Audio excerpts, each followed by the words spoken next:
Rayuwa Top TV tashar al'umma, ku danna mana subscribing kana ku danna alamar ƙararrawar sanarwa domin samun sabbin shirye-shiryen nan.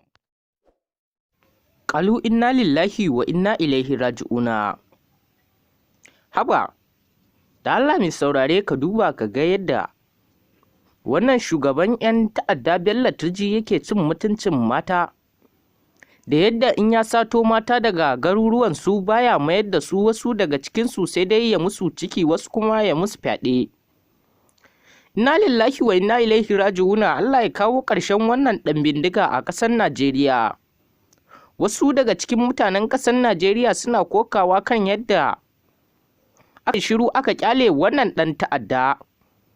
Ya fito ya yi firawud ɗin kan cewa an san har inda yake, amma ba za a iya zuwa a kai mai farmaki ba, duk da tarin sojojin da ake ikirarin ƙasar Najeriya tana da su, amma an kagara ceto nan 'yan mata. Kaɗan daga cikinsu aka samu nasarar ceto rayukansu, wasu daga cikinsu ma sai dai ka gansu da 'ya'ya, wasu ka gansu an musu fyaɗe. Inna lillahi wa inna ilaihi raji'una. Allah ya kawo ƙarshen wannan ɗan bindiga a ƙasar Najeriya. To kai dai mai saurare ka gyara zama domin jin cikakkun rahotannin a halin yanzu. Haka zalika idan wannan shine farkon shigowarka wannan tasha tamu na farko, da ka daure ka danna subscribe, kana ka danna alamar ƙararrawar sanarwa domin samun sabbin shirye-shiryen nama duk inda kake a faɗin Najeriya da duniya ma baki ɗaya. Wasu daga cikin 'yan ƙasar Najeriya suna ta yin kuka dangane da irin wannan cin mutunci da yake faruwa a nahiyar arewa a ƙasar ta Najeriya, da yadda wannan ɗan ta'adda ya kafa sansaninsa a wasu garuruwa a ƙasashen arewa na ƙasar ta Najeriya, da yadda kuma ya tara tarin jama'ar 'yan bindigar tashi, da yadda suke cin mutuncin mata,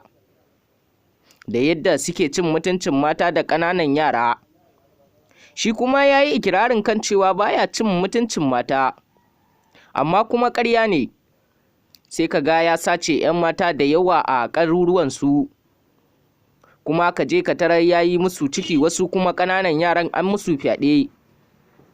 Sai dai Allah ya kawo ƙarshen wannan ɗan bindiga a ƙasar Najeriya, kuma a haka ana ƙirirarin cewa ƙasar Najeriya wai tana da sojoji, an gagara ceto ransu.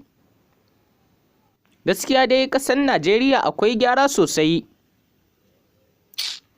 Allah shi kyauta. Kana shan labaran ne daga wannan tasha tamu mai albarka mai suna Rayuwa Top TV. Kai dai ka ci gaba da kasancewa da mu domin kawo ma ingantattun labarai.